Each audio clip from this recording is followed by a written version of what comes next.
Good morning, good morning. And how lovely to see you. It's great to see you again after all these years. And that's the thing. How many years do you think it is? At least, I think 1996, 98, something like that. Jeez. But I want to mention that I did bring the ventriloquist puppet in the studio for radio.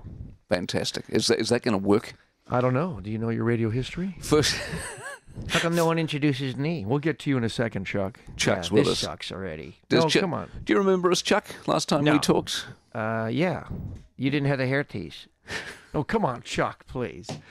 No, the beginning of radio was the top shows in the infancy of radio, first 10 years in the 30s and early 40s, in America and Britain, were ventriloquists.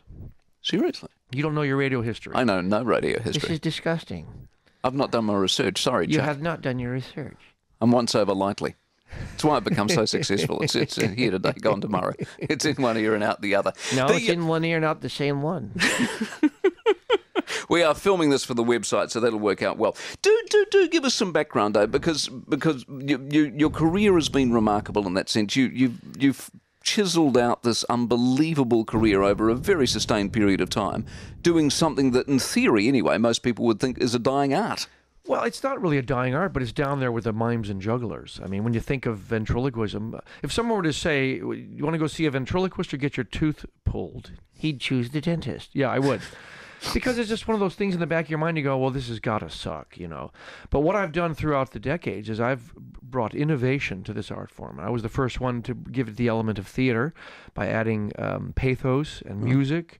Then I brought it into the realm of robotics by adding the most amazing ability to control him manually like I am now. My hand is in his back, touching weird things. And, yeah, it feels strange to have your hand. Whose hand? My hand? My hand or your hand? My hand. No, it's my hand. See, now I can't differentiate between me and the puppet's character.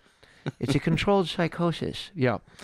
But what I've done is I have the ability now in this current show to operate Chuck live, but he's 5 feet away from me. Really? Yeah, I use a handheld wireless device, which I've developed over the years, and see, right now he's manual. My hand is on a stick. It's on a stick. I'm pushing strings. You're giving it away, you idiot, old Chuck.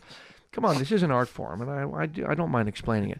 But I now have the ability in one scene to operate Chuck 5 feet away, and he's fully live and talking and moving. Amazing. And it's uncanny is what it is. Is that like an iPhone app that fails? What if it fails? What if you got no Wi-Fi? Yeah. And no, Chuck's it's my dead own on stage. proprietary 2.4 gigahertz wireless transmission and reception device. Yeah. So you've taken something basic and just amped it up for the 21st century. Well, I had to, because if you look at some of the other ventriloquists out there, they stand on stage and they go, "Why did the chicken cross the road?" When I walk on stage, it's what problems and trouble did you get into last night? When you look at the other ventriloquists out there, if I wouldn't know there are any out there. There are. There's four of us who are I guess on the planet. I heard there's some Indian ventriloquist. Yes, he has.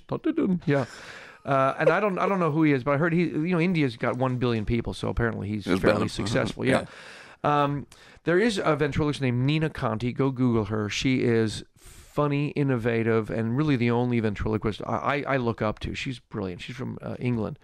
But the others basically tell these corny jokes, and it's naff. Yeah. End of the pier. Yeah, end of the pier. Did you move your lips on the radio? Yes, I did. I just moved my lips on the radio. Which is one of the things I'm always... And having seen you act and all of that, what's the magic? Is it the character? Is it the humour?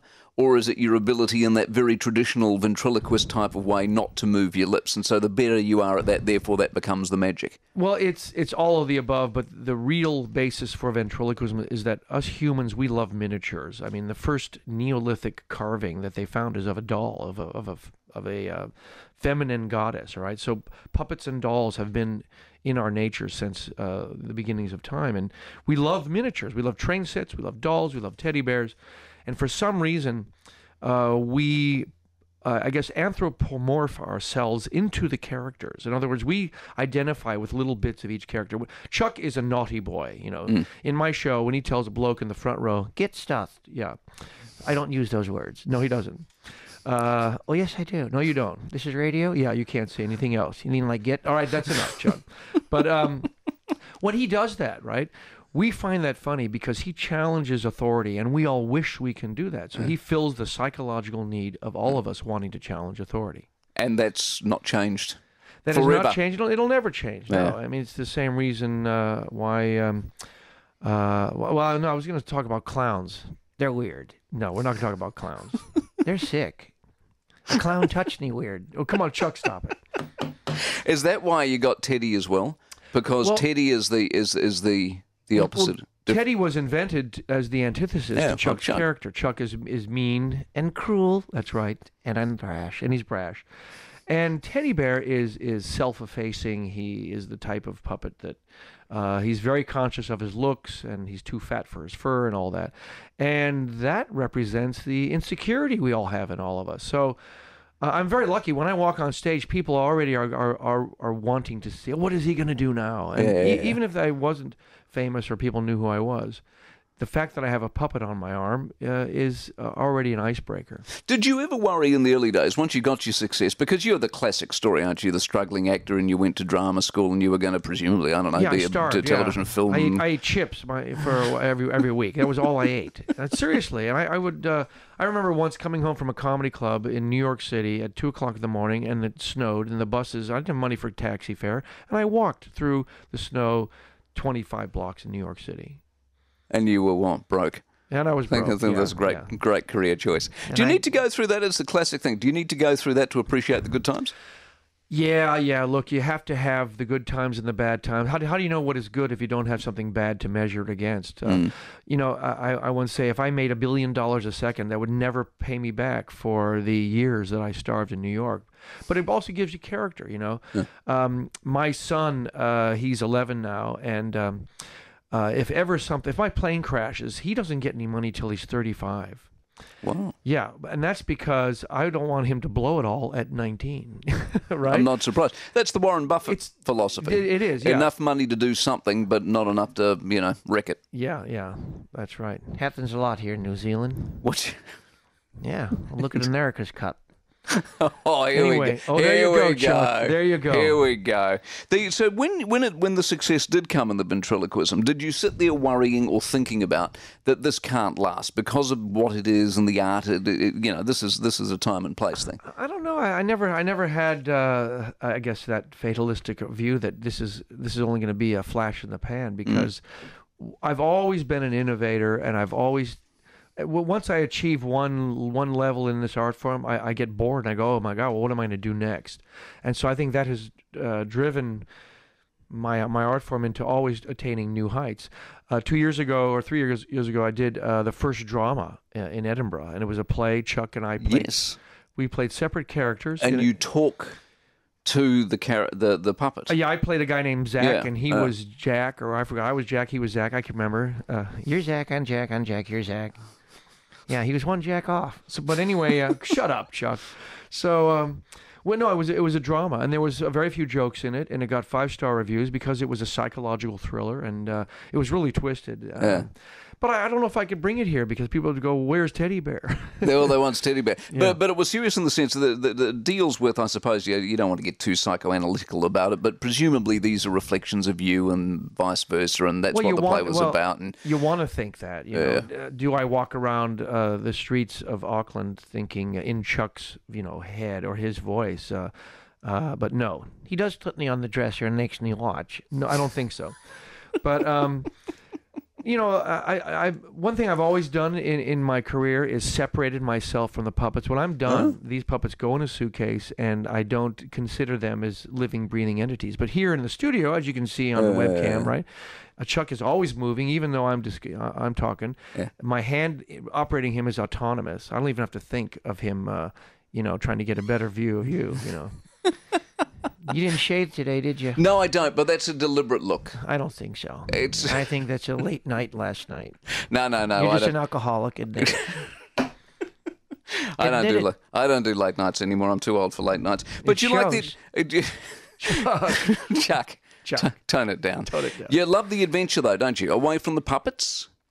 You're into Alaska? Yeah. I own a home in Alaska. Do you really? Yeah, I do, in Ketchikan, which is... Is that cheap? I'd imagine property it is in Alaska. relatively cheap because it's not the lower 48 states.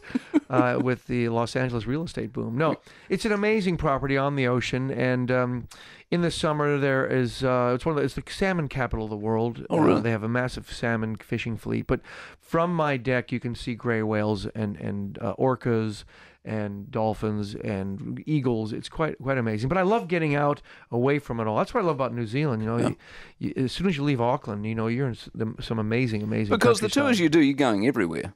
I do travel the world, but he doesn't come with me when I go backpacking. Really? Why do you Kiwis tramp through the wilderness? Why don't you walk softly? It's a very good question. I don't tramp. I wouldn't have a clue. Yes, you would. No, you are a tramp. I met a girl who was a tramp. But that is an interesting word. You tramp through the wilderness. You tramp. That sounds like you're stomping on all stomping the nice on flowers. No, it's not that bad. No, it's beautiful. New Zealand's been good to you over the years, yes, and Australia, I guess, have been very good to you. Well, I'm fortunate because the Anglophile societies, the British Commonwealth, love the idea of live shows and pantos and men dressing up as linen, which I don't do in my show. But we somehow I've hit a nerve, and a joke that works in Auckland works in Melbourne, which works in London, which works in Cape Town. So, and I do very little performance in the United States. I consider that my home and where my family is, and so I really don't perform there.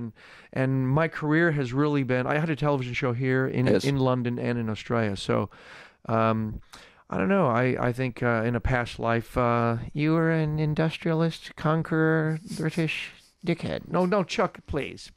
I don't think so. It's always lovely to catch up with you, and we won't My leave it as pleasure. long as we have. And Chuck, always a treat. What? Yeah, whatever. Sure. Nice to see you. Yeah. You got another drink?